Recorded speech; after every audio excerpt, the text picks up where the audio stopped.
Julián Guiando de Ramos haciendo Gallo Negro, 9:20 de la mañana, 19:07 la temperatura en la ciudad de Buenos Aires y se le dio por llover. Dale, haz lo que quiera, viernes.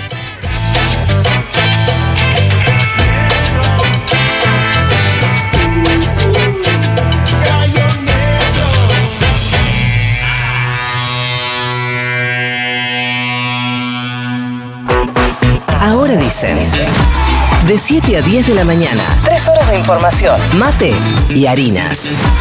Futurock.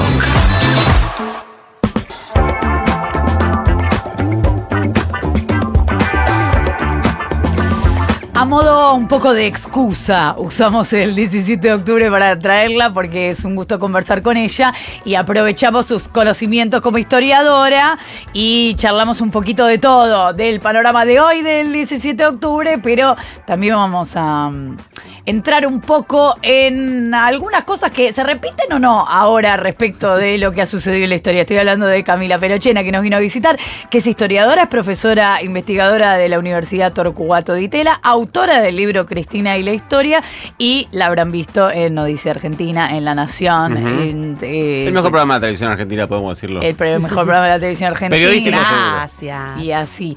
Cami, gracias por Hola venir. chicos, un placer estar acá con ustedes. Igualmente. Pensaba en el 17 de octubre, a ver, varias cosas. Primero, ¿Biden o Perón? No, ya vamos a ir ahí. Viste que esta semana salió la de Biden o Perón. Biden o Perón. Bien, no, y ya vamos a ir a esas partes. No, pero trataba de pensar en esto de cuán tramposo es pensar algunas cosas de las que suceden en la historia con los ojos de hoy, pero a la vez hay algunas cosas que nosotros a veces decimos, yo ya lo vi en nuestra historia, la que vivimos, y después si leemos los libros de historia, capaz que hay otras cosas que también ya las vimos. Entonces empiezo por, antes del 17 de octubre, empiezo por preguntarte si esta semana intensa en la que se habla de Estados Unidos, cuánta dependencia que yo, y también en el contexto del 17 de octubre, cuántas veces en la historia vimos que haya gobiernos que muy interesados en el apoyo de países extranjeros. A ver, yo diría sobre lo primero, la historia no se repite.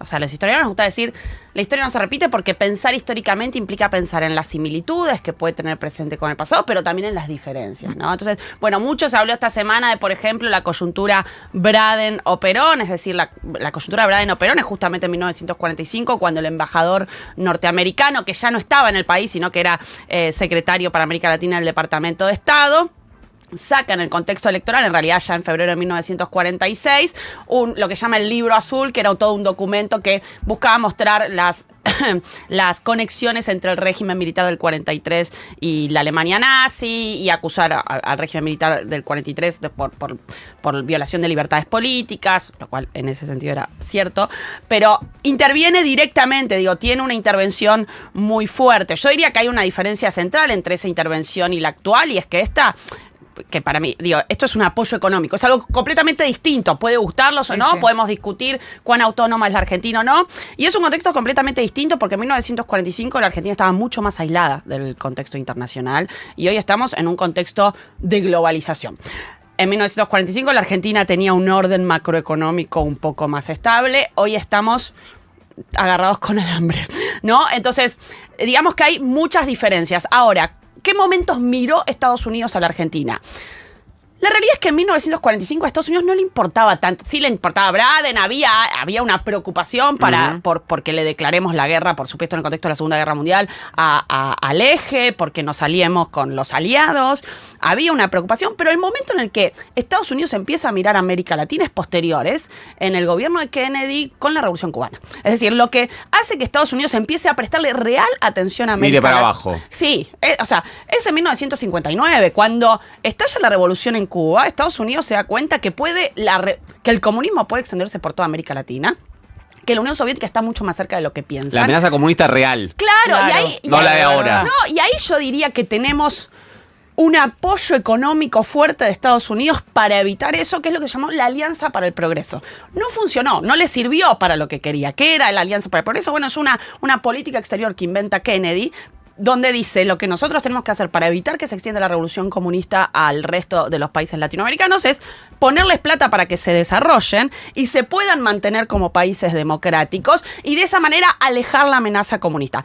No funcionó porque la plata que se bajó no era lo suficiente, porque la plata no alcanzó para desarrollar para desarrollar la manera que se necesitaba a los países latinoamericanos. Llegó mucho más a otros países que a América Latina, pero yo diría mucho más que el contexto del 45, si yo tengo que mirar una época en la que Estados Unidos estaba pensando geopolíticamente su apoyo a Latinoamérica, diría, es el contexto de la Revolución Cubana. Después, obviamente, uno también podría pensar en amistades entre presidentes argentinos y norteamericanos. Es decir, para mí lo que hay ahora, o lo que tiene de particular la coyuntura actual, es que este apoyo que está dando Estados Unidos es un apoyo que está mucho más, o sea, que está bien relacionado con la relación personal y la cercanía y la afinidad política que hay entre Trump y Milei. Es decir, no es, digo, ahí muchas veces la diplomacia se explica por algo, o sea, es obvio que hay una cuestión geopolítica, pero también hay una cuestión de confianza personal, ¿no? Y eso a mí me parece súper importante si destacar. El presidente de Estados Unidos no fuese el Trump y el de Argentina Milei, esto no estaría pasando. Probablemente no. Entonces, para mí eso es importante.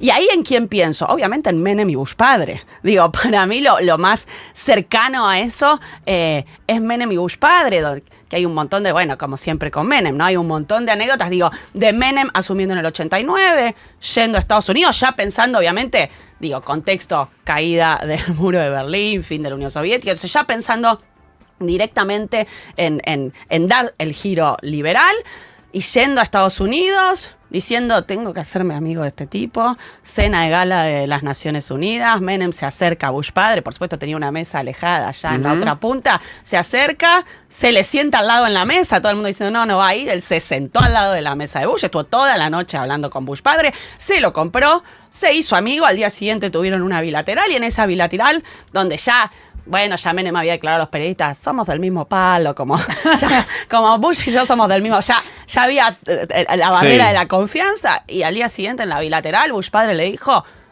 algo así, no me acuerdo exactamente, pero algo así como, vamos a hacer lo que tengamos que hacer para ayudar a la Argentina, digo, ya como para mí era la situación más cercana. Bueno, de hecho le dijo en esa bilateral, le dijo, presidente, usted cuando necesite levanta el teléfono y me llama, y Menem le dice, tenemos algunos problemas con los teléfonos en nuestro país.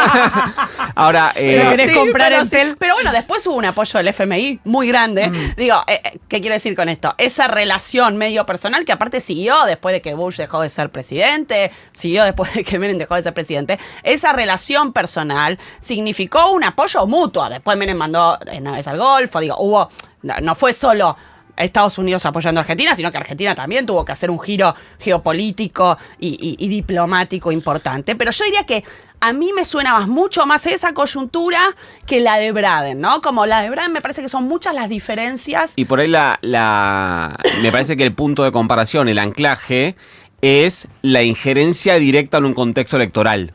Por ahí ese es el punto, ¿no? Ese es el punto. Porque después lo demás es más genérico, es más etéreo, quizás hasta más estratégico. Sí, es de más de largo plazo, claro. Totalmente. El 89 no estábamos frente a elecciones, sí estábamos frente a la idea de, es de nuestro, está pensando las políticas económicas que nosotros desde Estados Unidos creemos que hay que aplicar y hay que sostenerlo porque está, Menem le dice a Bush en esa reunión, nosotros vamos a pagar la deuda que hay que pagar, vamos a sostener las políticas económicas, es la afinidad. Es verdad que acá lo que tenemos es un contexto electoral, ¿no? Y yo diría que lo llamativo, bueno, es que no necesariamente eso está generando el efecto electoral que por ahí hay que ver, ¿no? Tenemos que esperar, pero bueno, es muy pronto para decirlo. Me había anotado alguna de quien habla es Cami Perochena, que tiene mucho para analizar de todos estos temas, y yo me había anotado algunos puntos, pero seguro que... seguro me estoy comiendo cosas importantes, pero no vos corregime. Nada. Yo me anoté como para ver cómo llegamos al 17. A ver, ¿cómo llegamos? 1000 cosas, pero las que yo me anoté. Crisis del 29. Ah, bien, nos fuimos atrás. No, pero muy me salteo todo, está bien, muy me salteo. Te digo cómo llego yo. ¿Cómo llegas vos? Mis escalones. Crisis del 29. Proteccionismo internacional. Muy bien, muy bien. Proceso de industrialización importante, pero No sé si vas a coincidir con esto, pero hay un universo de trabajadores que hablan de sí, pero esclavitud. O sea, nosotros nos están boludeando. Roca Runciman. Bien. ¿Estamos? Saltamos.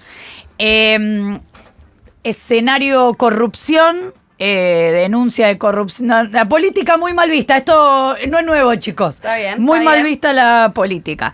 El famoso asesinato del Senado de la Nación. Sí. Vamos, si vemos la peli. Empieza ese universo sindicalizado, pero chiquitito. Golpe del 43 y la tarea de Perón como secretario de Perfecto. Trabajo. Así Está perfecto. O sea, está muy bien. Le sumaría eso a la Segunda Guerra Mundial, que Claro, fue clave claro, para lo entender, internacional. ¿no? Sí, Total, sí. para entender el golpe del 43. Y vos me haces esa línea histórica en mi clase y te pongo un 10. Está muy bien. Digo, Bien. esa previa. Yo diría que ahí lo que hay que pensar bien para entender el 17 de octubre es, ¿qué hace Perón a partir del golpe del 43? ¿No? Porque para entender el 17 de octubre hay que entender cómo Perón construyó poder entre 1943 y 1945. Venga. ¿No? Porque ahí la figura de Perón es clave. ¿Viste? Hay acontecimientos, uno dice, hay acontecimientos que se explican por cosas estructurales, por supuesto, había un proceso de industrialización, migración interna. Y otro por las personas.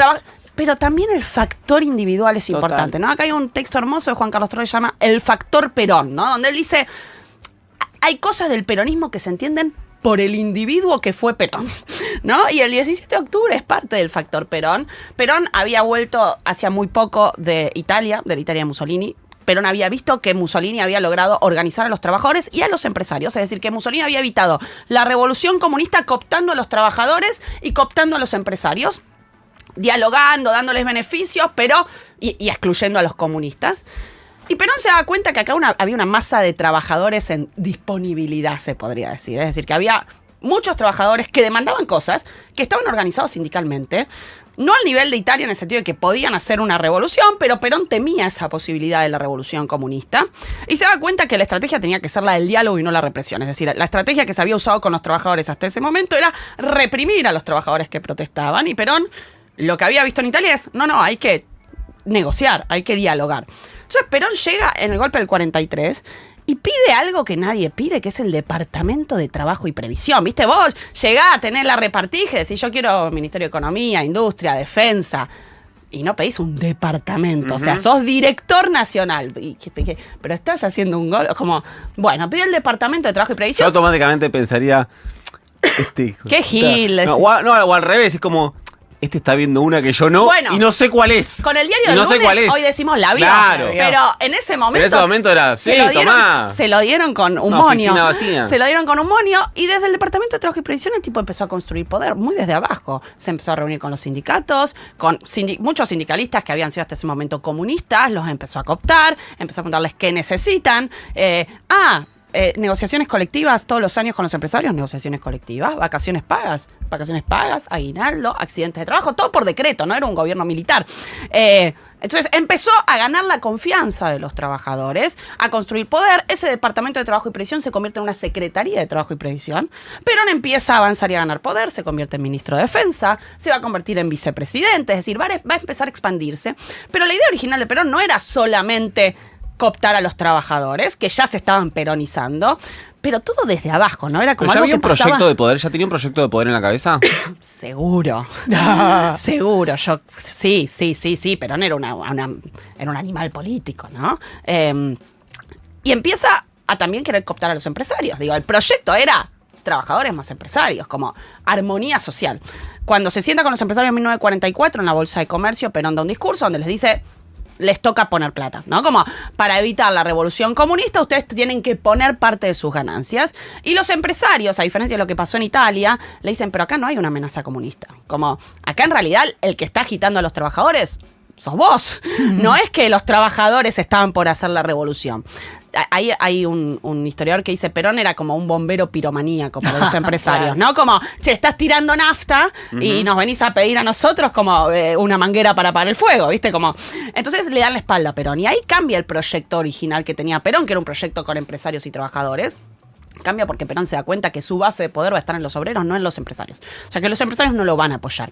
Entonces ahí empieza una relación mucho más conflictiva entre Perón y los empresarios y entre Perón y las propias fuerzas, un sector de las Fuerzas Armadas, que en octubre lo van a obligar a renunciar a todos sus cargos. Antes de renunciar, Perón va o ahí, mientras está renunciando, va a dar un discurso por radio a los trabajadores, ¿no? Unos días, principios de octubre, no me acuerdo las fechas exactas. Y le va a decir que defiendan los derechos que consiguieron.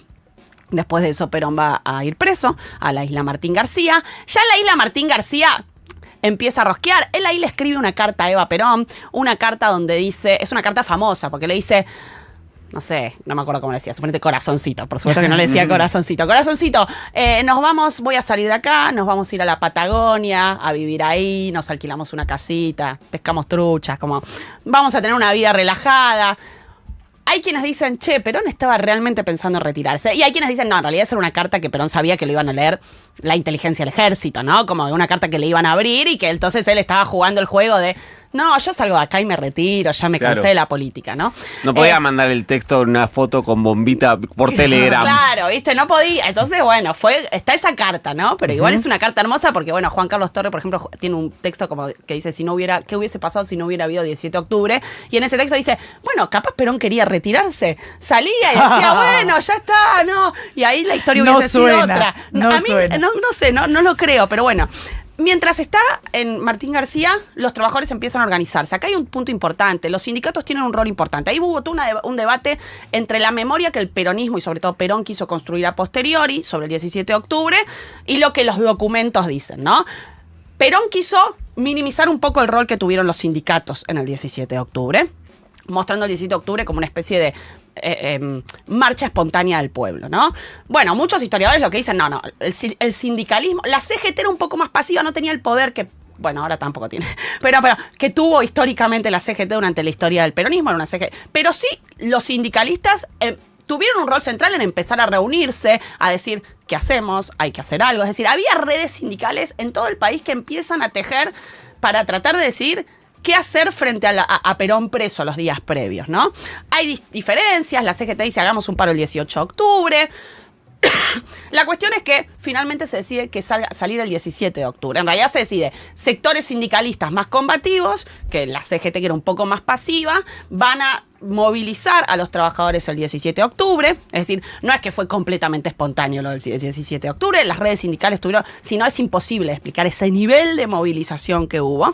Que es una discusión al final hasta hoy, ¿viste? Las marchas, si son espontáneas o no. Pero ¿qué importa? Si Sí, la gente no, quiere ir... totalmente. Y aparte, bueno, había redes, digo, Perón había construido esas redes Claro. de poder, ¿no? Como, digo, Perón se había reunido con muchos sindicalistas durante años. O sea, lo que se ve en No el fueron 17 por el chorilaco. Lo que se ve en el 17 de octubre fue esa construcción política que él hizo desde 1940 del Departamento de Trabajo Es el y resultado de la Previsión, ¿no? organización. Sí, totalmente. Como la palabra Eso es muy organización. importante. Eso es muy importante. Bueno, Perón ya a esa altura estaba en el hospital militar porque había dicho, tengo algo en los pulmones, me tengo que hacer una radiografía, ¿viste? Como bueno. Entonces ya estaba tejiendo desde el día anterior, digo, tejiendo como haciendo política desde o sea, no podía estar en la isla Martín García cuando fuera el 17 de octubre. Claro. Tenía que estar en Capital Federal, Claro. ¿no? Entonces ya estaba en Capital, se empiezan a movilizar los trabajadores de la mañana temprano, empiezan a entrar a Capital. Ahí hay todo un debate. El gobierno militar no reprime. Esto es algo que hice también en el texto de qué hubiese pasado si no hubiera 17 de octubre. La gran pregunta es, ¿por qué no reprimen? O sea, ¿por qué el gobierno militar deja que lleguen todos los trabajadores a la Plaza de Mayo? ¿Y por qué?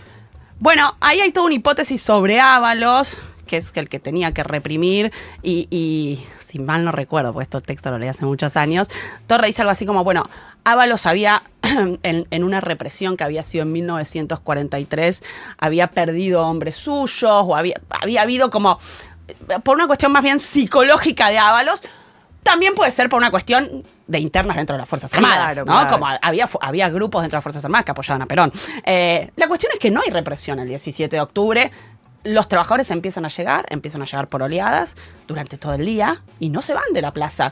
Y se hace la noche, ya están negociando con Perón, pero los trabajadores dicen que no se van hasta que no llegue Perón. Y es una movilización muy impactante, porque tenés cientos de miles de personas en la Plaza de Mayo por primera vez que vinieron del conurbano, ¿no? Y que generan un impacto muy fuerte y que muestran ese apoyo que había construido Perón en ¿Ya esos se 2 usaba, años. por ahí pregunto la pelotudez, ¿ya se usaba la Plaza de Mayo como punto de encuentro? Sí, Para sí. este tipo de manifestaciones. De hecho, hay un texto de Roy Ora, por ejemplo, que encuentra una marcha que hubo de socialistas y anarquistas en, creo que 1902, donde Roca sale al balcón y les habla a los trabajadores, no al estilo peronista Sí. del 17 de octubre, pero les dice algo a los trabajadores que están marchando. Entonces, sí, ya se usaba. La Plaza de Mayo, hay una muy linda historia de la Plaza de Mayo de Silvia Sigal, que es una gran socióloga,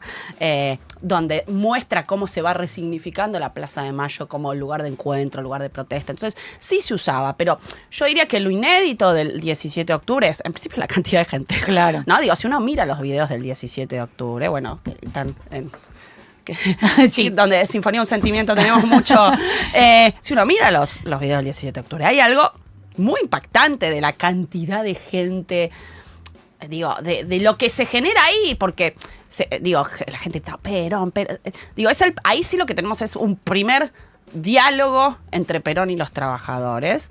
Yo diría un primer discurso público populista en el sentido de sin intermediarios, ¿no? Digo, un diálogo entre el líder y el pueblo, pero populista también en el sentido de lo emocional. Perón se da cuenta cuando sale, bueno, finalmente Perón sale a hablar. Ahí hay una anécdota divertida que es que Perón dice, yo no sabía qué decir. Entonces, para ganar tiempo, le digo, cantemos el himno, ¿no? Entonces, bueno, cantan el himno, ¿no? Ganás unos minutos cuando... Sí. Yo siempre digo, cuando no sé qué decir, tengo que empezar a usar eso. Cantemos el himno. Como todos se van a enganchar. Che, cantemos el himno y después vemos cómo sigo. Bueno, Es los políticos diciendo, muy buena tu pregunta, y muy van bueno, sí, pensando. y va pensando. Bueno, él dice, cantemos el himno, y ahí va pensando. Y él ahí da un discurso que es bastante inédito en la historia argentina, yo diría por el carácter emocional que tiene ese discurso, ¿no? Como Perón entiende una nueva forma de hacer política, que en Europa ya está desde fines del siglo XIX, pero una nueva forma de liderazgo, que es un liderazgo que tiene que apelar a las emociones, ¿no? Es un liderazgo que no... no te voy a decir cuánto crece el PBI, ¿no? 3%, no. Como... Es un discurso que tiene que apelar. Entonces, ¿qué dice Perón? Bueno, Perón dice cosas como quiero que los trabajadores sean un poquito más felices, lo que tiene que haber acá es un vínculo entre hermanos, yo soy un vínculo entre ustedes y la nación. Es decir, hay una cosa bien emocional en ese discurso y se ve la gente gritando, se ve en Perón respondiendo. Entonces, muchos dicen, bueno, y el propio peronismo lo dice, ¿no? Es el mito fundacional del peronismo y de ese vínculo entre Perón y las masas. Uh-huh. Y un primer discurso así populista en la Argentina. Algunos dicen en el mundo, a mí eso no me parece.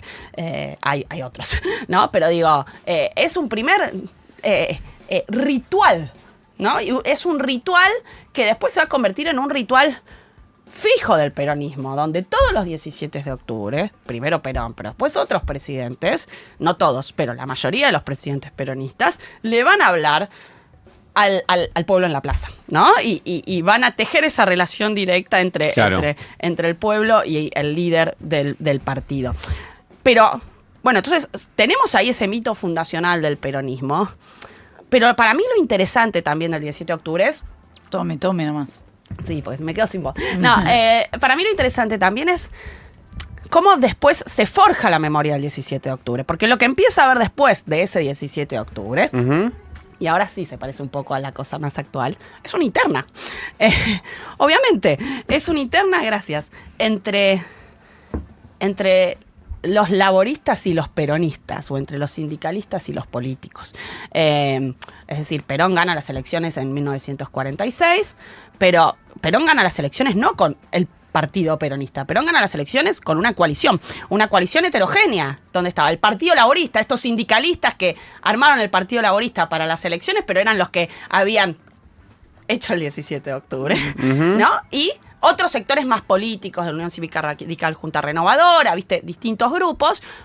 Pero cuando Perón gana las elecciones, ¿qué dice? Bueno, hay que disolver todos estos partidos y armar un único partido, que es el Partido Peronista. Eso, por supuesto, genera muchas tensiones. ¿Por qué? Porque había sectores del Partido Laborista que no querían plegarse y que querían mantener cierta autonomía. Entonces, el primer festejo el primer 17 de octubre post-1945 que se celebra, que va a ser el de 1946, son 2 festejos de 2 sectores distintos del peronismo. Uno lo hacen los laboristas, fuera de la Plaza de Mayo, que Ya había 2 marchas. ya había 2 marchas, ¿no? Uno lo hacen los laboristas y en ese 17 de octubre los laboristas dicen, nosotros hicimos el 17 de octubre, ¿no? Somos los sindicalistas los que hicimos el 17 de octubre. Y otro es el acto oficial que hace el peronismo en la plaza, donde Perón dice, no, el 17 de octubre soy yo y el pueblo se movilizó espontáneamente por mí. Y de hecho le ponen 2 nombres distintos. Perón le pone el Día de la Lealtad. Tipo, el que está en la plaza es el leal y el que no está acá, ¿no? Y los sindicalistas le ponen el Día del Pueblo, ¿no? Entonces, bueno, uno trascendió y el otro. Por supuesto, Ahora, por supuesto, muy bien. Al año siguiente ya no había Ya sabemos 2. cuál- Al final, pragmatismo. En 1947 ya no había Sí. 2 actos, Claro. había uno solo, Claro. ¿no? Y era el Día de la Lealtad. Era un gran publicista, además porque metió la marca. Te voy a pedir si te podés poner los auriculares, porque sí, obvio. no sé si... creo que está mal decir que nace un sujeto social el 7 de octubre, pero sí se visualiza, se Sí. verifica, emerge algo que estaba ahí y que está muy arraigada en la imagen Sí. de las patas en la fuente, como ese sujeto social que... lo voy a resumir para no pasar el audio entero. Ayer le preguntaron a Karen Reijard, una de las diputadas, de las candidatas a diputadas de la Libertad Avanza, ¿qué La cara de Camila votante pensando, no ahora vamos a va llegar a ser? Karen. ¿Cómo llegamos? Vos tenés que confiar en mí, Cami.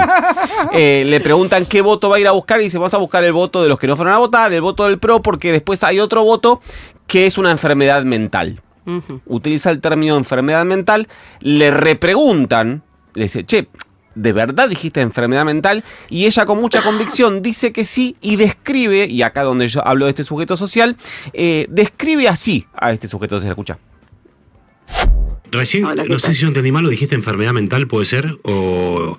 Sí. No, pero- perfecto. ¿Pero eso lo decís en serio sobre la gente que no lo vota a ustedes? No, a ustedes no. Las personas que no tienen la capacidad de ver otra mirada. Que vos me digas, yo estoy mirando algo, yo estoy mirando y veo que no tengo cloacas, veo que no tengo esto. ¿Por qué sigo No, votando? está a la bien, misma pero por ahí hay persona? gente, Karen, Y que porque piensa tengo distinto, algo que no me está... no son enfermos mentales. Es muy No, delicado no piensan decir... distinto. No es que piensan distinto. Las personas no es que piensan distinto. Es un tema cultural. No es un tema de pensamiento. No es que piensan en Perón. Es un tema de cultura, que vos lo tienen adentro. Claro, pero no, vos no lo podés tildar de enfermos Porque mi prima- mentales, Karen, por tener otra mirada sobre... No dije enfermo mental, Sí, no sí, sí. cambies. Sí, no lo Dijiste dijiste. enfermedad mental. Lo dijiste recién, no por dije eso te digo. enfermo. Bueno, está bien. No, pero- enfermedad. Ahora, un enfermo mental es alguien que tiene una constancia y el que tiene una enfermedad mental, se puede, por ahí, la enfermedad es, después te curas. ¿Entendido que quiso decir eso? No habíamos podido pasar este audio en el programa del día, así que aproveché esto. Aprovechaste y me lo sí, tiraste Sí, a mí. te lo tiré por la cabeza. Fuerte con La tiraba. ¿Hay un link en ese sujeto social? Que el de que describe Karen Reijard y el del 17 de No, octubre. a ver, partamos de la base que... bueno, describir un sujeto social así, no, es toda una bestialidad, ¿no? Como hacer un análisis sobre ese audio.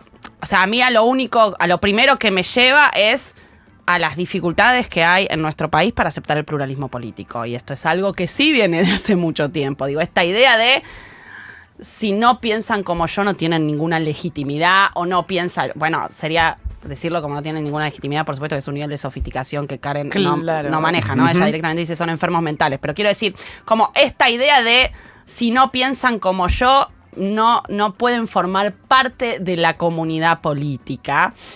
Bueno, es una cosa espantosa y que lamentablemente en Argentina tiene raíces históricas súper profundas. Ahora, hablando del sujeto social, ¿no? Sí. Que en este caso supongo que será quienes votan al peronismo desde la perspectiva... Por supuesto que quienes votan al peronismo no son el mismo sujeto social que hace 80 años. Bien, y no son el mismo sujeto social que hace 80 años porque la sociedad argentina cambió muchísimo en 80 años. Y yo diría que el mayor cambio que hay de esa sociedad argentina en 80 años, y que es un cambio triste, es que ese sujeto social, ya sea sectores populares y trabajadores o sectores de clase media, eran, en principio, era una sociedad más homogénea que ahora, o más integrada. era más integrada en gran parte por ese proceso que se dio durante el peronismo, que Juan Carlos Torre y Elisa Pastoriza llamaron la democratización del bienestar, ¿no? Una ampliación del bienestar a sectores sociales, no solo trabajadores, sino también de clase media. Eso estamos hablando de, por ejemplo, menor desigualdad. Sí, totalmente. Estamos hablando de Una brecha más corta entre el más rico y el más pobre. Estamos hablando de menor desigualdad, estamos hablando de ampliación de la educación, de acceso a vacaciones, de acceso a derechos laborales, turismo social, derechos sociales, por ponerlo de alguna manera. Y ese proceso de democratización del bienestar que se da más que nada entre 1946 y 1949, en los años dorados del peronismo. Después hay que ajustar. Pero es lo que marca a fuego el peronismo. Pero que también es un tipo de sociedad que está pensando, y ya venía desde hace décadas pensando, en términos de impulso igualitario. También estoy muy torre, pero cuando hablas de peronismo no puedes no citarlo a Juan Carlos, ¿no? Digo, de impulso igualitario. ¿Qué quiere decir esto? Es una sociedad que cree en la movilidad social ascendente, que ve un horizonte de futuro, que siente que sus hijos van a vivir mejor que ellos y que sus nietos van a vivir mejor que sus hijos, y es una sociedad mucho más integrada, o que está en un proceso de integración. Y acá el ejemplo es Mar del Plata. ¿Quiénes vacacionaban? Y es el libro de Historia de Mar del Plata de Juan Carlos y de Elisa Pastoriza. ¿Quiénes vacacionaban en Mar del Plata? En Mar del Plata, para 1950, vacacionaba la clase alta, la clase media y la clase baja. Es decir, vos en Mar del Plata tenías condensada una sociedad argentina recontraintegrada. Hoy la sociedad es otra, ¿no? 80 años después, nosotros lo que tenemos es una sociedad más fragmentada, más desigual, trabajadores no solo formales, sino muchos trabajadores informales, y una sociedad que no está pensando en términos de movilidad social ascendente hace décadas, ¿no? Digo, esto no es desde el 2023. Digo, hace décadas que nosotros lo que empezamos a tener es una pobreza estructural y es un eclipse de ese impulso igualitario del que habla Torre, ¿no? Entonces, una sociedad más fragmentada donde... Entonces, ese sujeto social es otro. Digo, hoy las bases que votan al peronismo y que van cambiando, porque no son siempre las mismas, porque muchos de los que votaban peronismo en el 2023 votaron a Milei y hoy no sé a quién votarán, entonces que no siempre votan igual, pero sí tenemos una estructura social que es otra, una clase media que se va para abajo y que no se va para arriba, sectores pobres que no pueden salir de la pobreza hace generaciones, entonces donde ese horizonte igualitario y ese horizonte de futuro está truncado, una sociedad más desintegrada porque hoy en la escuela pública cada vez hay menos integración entre sectores de clase baja, media y alta. Cada vez la escuela pública, cada vez no existe. La educación está más fragmentada. Pensaba en la escuela pública cuando dijiste Mar del Plata, era total. Por ahí clases altas según qué escuela pública, digamos, pero en los últimos años eso cambió muchísimo. Cambió mucho. Una sociedad más fragmentada, una ciudad más fragmentada. Digo, ciudad pensando también en el AMBA, digo, gente, no hay muros que separan, pero... Bueno, sí hay muros que separan, digo, a sectores donde viven sectores sociales más altos y a 3 cuadras capaz tenés una villa donde por ahí no. Entonces, es otro mundo el que nosotros tenemos hoy. Por ende, es otro, ese electorado, ¿no? Quizás uno de los últimos bastiones de todo eso sea la universidad pública y por eso me parece está tan en disputa en distintos sectores la discusión. Sí, pero yo diría que hoy a la universidad pública, necesito números, ¿viste? Y no los tengo, entonces estoy hablando medio al aire. Sí. Pero sí diría que, si bien llegan sectores populares a algunas universidades públicas, son a los que más les cuesta terminar la universidad. ¿Por qué? Porque hay mucha desigualdad, porque venís con una mochila de desigualdad enorme de la escuela pública. Entonces eso es tremendo, porque lo único que te va a igualar en términos de equiparación de oportunidades es la escuela. Y al tener esta fragmentación que tenemos en la sociedad hace décadas, cada vez hay menos preocupación por demandar escuelas públicas de calidad. ¿Por qué? Bueno, porque la gente que lo puede resolver con plata se va a una escuela privada. Desde que existe el peronismo hay...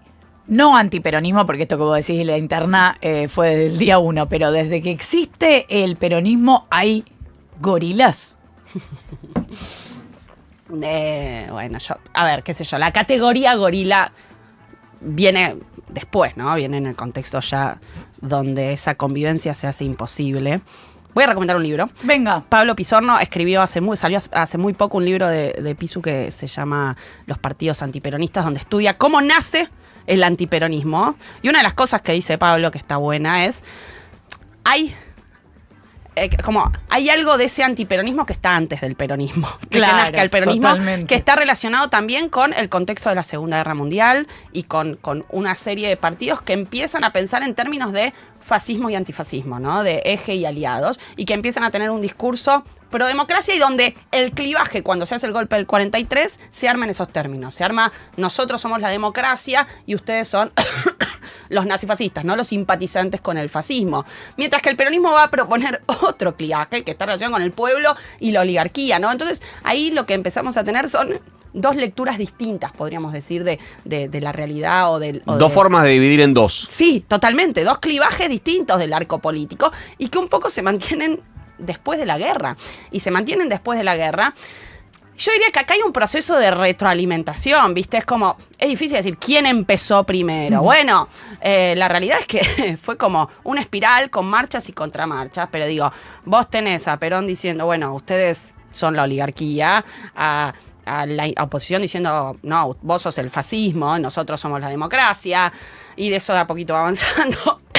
Tomate un traguito de agua que no la dejamos. Sí, igual estoy con tos hace 2 meses. Estoy pensando que tampoco que parte de la discusión pública un poquito sigue siendo esa. Bueno. La de representar al peronismo como un ejercicio antidemocrático que no respeta las reglas del juego, etcétera, etcétera, y el peronismo planteándose de otro lado diciendo, lo que pasa es que yo represento lo que vos no querés representar, entonces me estigmatizas así. Sí. Esa discusión Sí. medio que sobrevive. Sí, a ver, con diferencias, ¿no? Digo, sí. A ver, Perón empieza a avanzar un poco, va a cerrar primero cierra los diarios socialistas, los diarios comunistas, entonces eso le da pauta a la oposición para decir, che, pero estás coartando la libertad de prensa. Pensé que Perón le daba pauta, tanto que se discute. No, tanto no. Entonces le daba algunos argumentos y después la oposición criticaba las políticas de derechos sociales y después Perón te ponía preso a Balbín y algunos.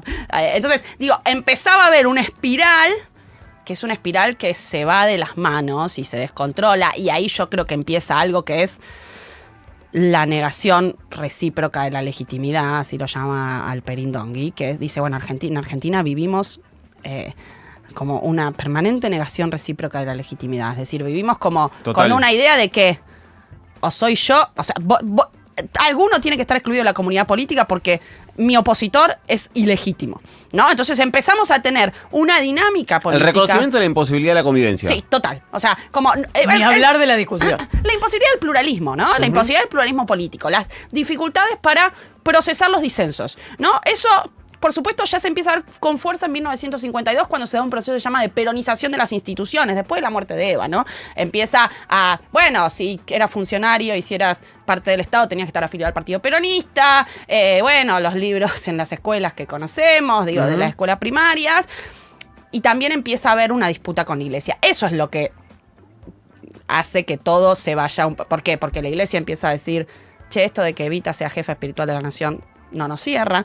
Entonces empiezan los laicos. Ya teníamos uno, dice Claro. la Era iglesia, como, ¿no? pará, pero era la Virgen, Yo ¿no? lo tengo acá. Como no era. Entonces, bueno, los laicos, o sea, los sectores católicos laicos empiezan a organizarse. Algunos curas empiezan a predicar en contra del peronismo. Perón empieza a tomar nota de quiénes son los curas que están predicando. Ahí hay una investigación de Carolina Barri que es espectacular sobre cómo las mujeres del Partido Peronista Femenino empiezan a convertirse en espías. Entonces iban a las misas y iban viendo en las misas qué decían los curas, quiénes hablaban, y mandaban informes al gobierno para explicar cómo, che, tal cura dijo tal cosa. Entonces, bueno, empieza a ponerse más difícil y ahí Perón empieza a decir, estos son los curas que no van. La jerarquía de la iglesia trata de poner paños fríos, pero los laicos no. Entonces se empieza a armar una disputa de soberanías, ¿no? Hasta ese momento, la soberanía espiritual era de la iglesia, la soberanía terrenal era de Perón. Y ahí ya empiezan a pelearse. La iglesia se empieza a meter en la soberanía terrenal y Perón se empieza a meter en la... esto lo dice Gerchunov en su libro del 55, en la soberanía espiritual, ¿no? Y esa pelea se descontrola. Nunca se entiende bien cómo se llega a ese nivel de espiralización del conflicto. Pero en el 54 ya es como la movilización del Corpus Christi, donde va hasta el Partido Comunista a movilizarse en contra de Perón. Perón sacando la educación religiosa de las escuelas que él mismo había puesto, permitiendo los prostíbulos, permitiendo el divorcio, como Perón yendo por todo. Y cuando te peleas con la iglesia, también te peleas con las Fuerzas Armadas, ¿no? Como ahí los generales volvían a sus casas y tenían a sus mujeres y a sus esposas diciendo: este tipo se está peleando con el cura al que yo voy a misa todos los fines de semana, ¿no? Y ahí las Fuerzas Armadas se dividen, ¿no? Y bueno, tenemos el 5x1, pero lo que quiero decir es los bombardeos a Plaza de Mayo, como ahí esa convivencia se vuelve imposible. Y esa convivencia se vuelve imposible por los siguientes 30 años. Sí, 30 años, del 55 hasta el 83, ¿no? Y con diferencias, con dictaduras de distinto tenor y con autoritarismos de distintos niveles de violencia. Uh-huh. Pero sí hay algo que recorre toda la época, que es la faccionalización y la imposibilidad cada vez mayor de reconocerle legitimidad a un adversario político, ¿no? Una cosa, viene la proscripción, viene la proscripción, después viene la violencia armada, la dictadura. Tenemos una serie de cosas que hacen cada vez más difícil la convivencia política en Argentina. El 83 yo creo que es un corte obviamente importantísimo en esto. Pero en esa disputa vos compartís la idea de que lo voy a decir feo, pero está muy dicho, que los muertos siempre los pone el peronismo. No. No creo que los muertos siempre los ponga el peronismo. Por supuesto hay muchos más muertos por supuesto el régimen militar y el terrorismo de Estado pero digo desde antes, incluso hablabas del bombardeo, en fin. A ver, sí habría más muertos del lado del peronismo. Yo creo que también hay una forma de hacer política del cual el peronismo no es, esto es un juego de a dos, esto es un juego de el peronismo no es que no era, no respondía, no venía y decía: acá no hay que hacer nada. Ahí hubo por supuesto que las Fuerzas Armadas son un actor político mucho más fuerte y que toman el poder y que avanzan, y que un ejercicio de la violencia desde el Estado es mucho peor que un ejercicio de la violencia desde abajo, eso ni hablar. Ahora, el peronismo también formó parte de una lógica facciosa de hacer política, ¿bien? Y creo que eso es parte de esa dinámica, ¿no? Porque si no hay me da la sensación, una especie de quitarle un poco, no solo quitarle un poco de agencia, quitarle un poco de responsabilidad en esa dinámica política que se generó en la Argentina. Y por supuesto que el peronismo, podemos discutir cuánta más, si el 80%, el 50% o el 40% de responsabilidad. Eso puede ser un debate sin ningún problema. Ahora, yo no diría que es una lógica política. No es una víctima, decís vos, o no solo. No es solo, claro. Sí hay víctimas, por supuesto que hay víctimas del peronismo, ¿no? Eso no lo voy a negar. Lo que estoy diciendo es, el tango se baila de a dos, y ahí hay una cosa de espiralización del conflicto, del cual el peronismo también formó parte, ¿no? Es Cami Perochena. ¿Qué preguntas difíciles me hacen, chicos? Ahora tenemos un audio de Cintia Fernández, es historiadora, profesora investigadora de la Universidad Torcuato Di Tella. Vayan a leer Cristina y la historia, vayan a verla en Odisea, en La Nación, y también en un laburo que está muy lindo, que terminó hace poco en C+. Sí. Ustedes no habían nacido, se llama. Así se llama. Búsquennos en no es Cenital. una acusación. Ustedes no habían nacido. Que es un re lindo laburo. Gracias, Cami, por Gracias, venir. chicos, un placer. ¿Y terminamos? Uy, no va. ¿Pero no nos despedimos? No nos despedimos. Bueno. Escuchar Futurock es gratis.